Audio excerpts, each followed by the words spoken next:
Duel Review is brought to you by NexusDigitalComics.com. Hey guys, welcome to another wonderful week of Duel Review. We're going to be starting off with Dr. Horrible and Other Horrible Tales, followed by Dishonored, and then for our focal point, Infiltration, the board game. That's right. Our anime this week is Voices of a Distant Star, and our movie is The Little Shop of Horrors. I'm RJ. And I'm Nick. Let's get to it.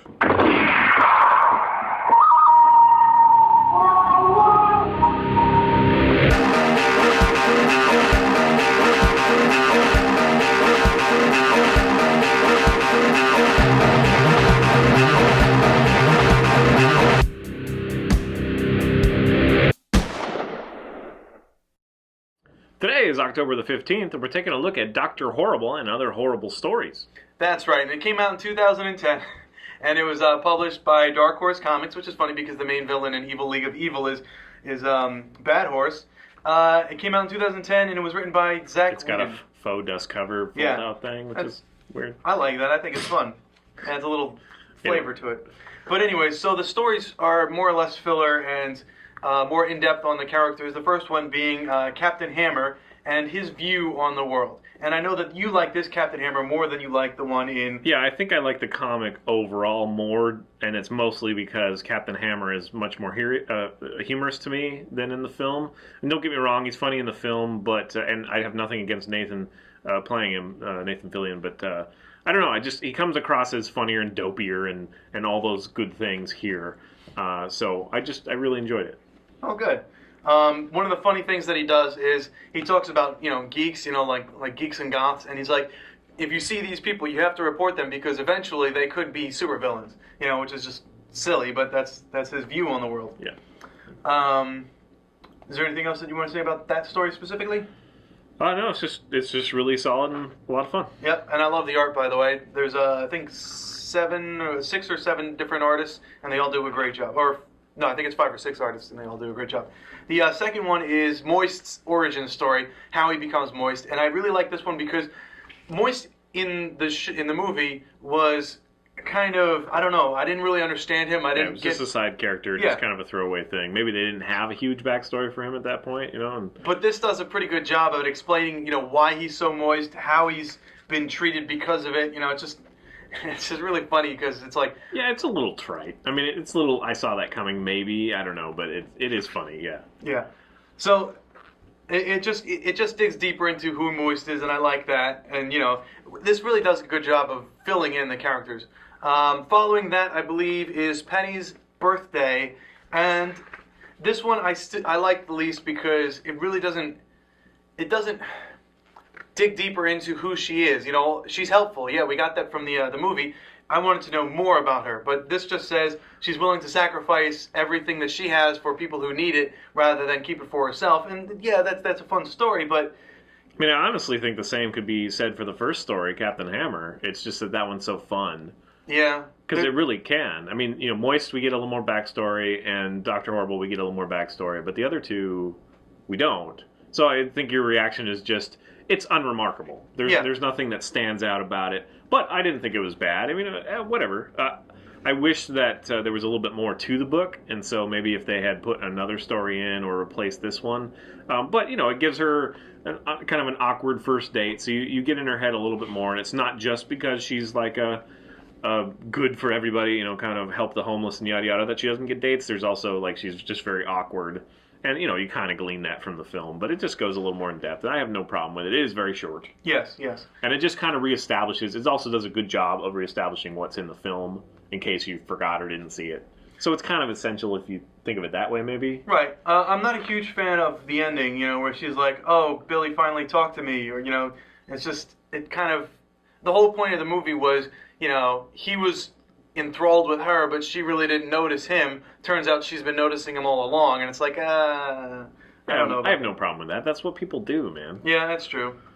All right, so the next story is the Evil League of Evil and Johnny Snow. It just gives you... Yeah, that one's fun. Yeah, you saw them... Yeah, I think this one's my favorite. Bad Horse. But you saw them very briefly in the very end, and this one really tells you who they are and their relationship with one another and who Johnny Storm is, because... Not all of them, unfortunately. Yeah. But... Yes. Mostly, what is it, fake Franklin or Jefferson? Fake Thomas Jefferson is Fake a lot Thomas of fun. Jefferson, yeah. And then the dude that can control minds, or whatever, which I don't know his name is. But yeah, the dude with like robotic parts, they don't really talk about him.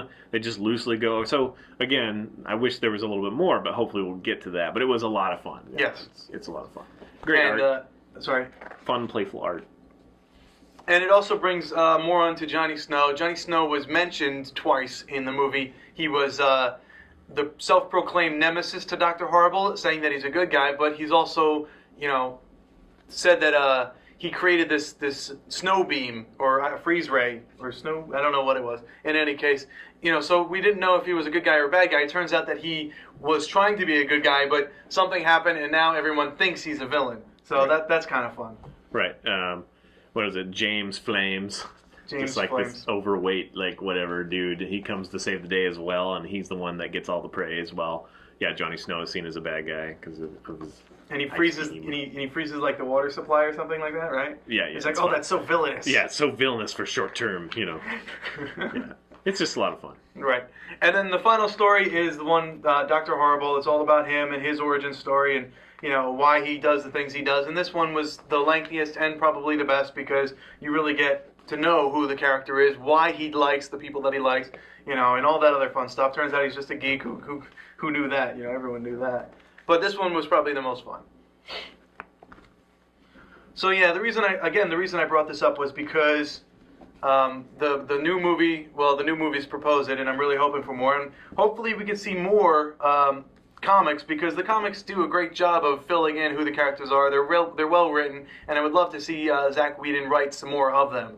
So yeah, it was a lot of fun. Very great read. It's only $10, so I can't imagine why you wouldn't buy it. Plus, you need to get the movie. Yeah, if you like Dr. Horrible, it is a great addition. And for me, that I was kind of like, I like the sing-along blog, but I don't like the sing-along part. I'm not a huge fan of musical kind of stuff. And I like them. Half of them were good, like, oh yeah, this is funny. And the other half were just like, oh, please end for me. He likes all of them. I do. So especially like Hammer's one at the end, like what he was saying, some of it was funny, but it was just stupid. I thought it was all great. Of course you did.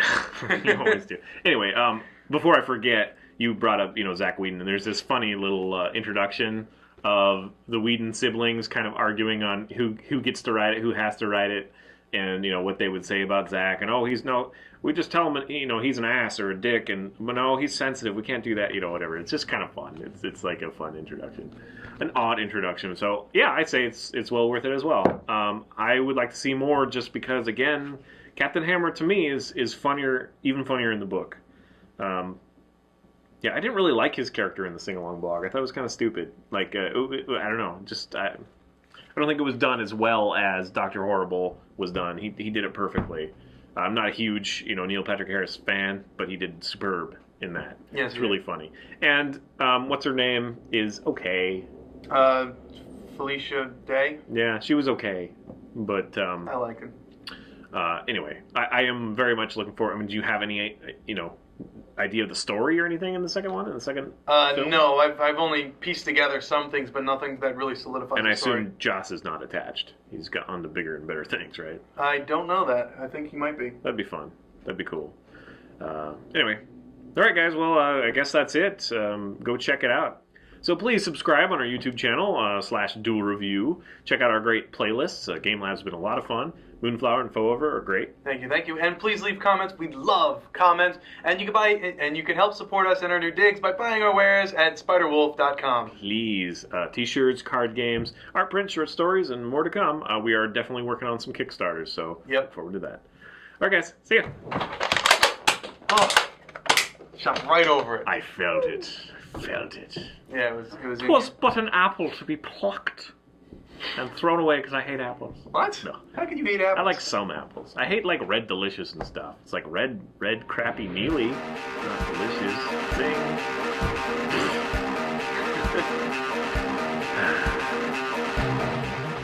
On tomorrow's Duel Review, it's Dishonored.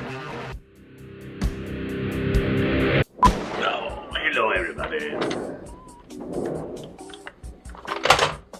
Nice. We broke our guns. I don't know what we do. We'd have to rename the show. Yes, we have to rename it to what? Two Dude Hour. Two Dude Hour? Sounds very gay. How about the guys with no gimmick? I like that one. The guys with no gimmick. What is the anime called? Oh, you're gonna be taking care of it anyway. You should lower your chair just a little bit. They do that? Hey. Today is the 15th of October, and we're taking a look at Dr. Horrible and Other Tales of Something. And Other Horrible Tales. That's right. Oh, horrible stories. Dr. Horrible and Other Horrible Stories. Right. And raindrops coming off my head. Raindrops keep coming off my head. Today it is October... 15. Today is October 15th, and we're taking a look at Dr. Horrible, the comic, and Other Horrible Stories, the comic.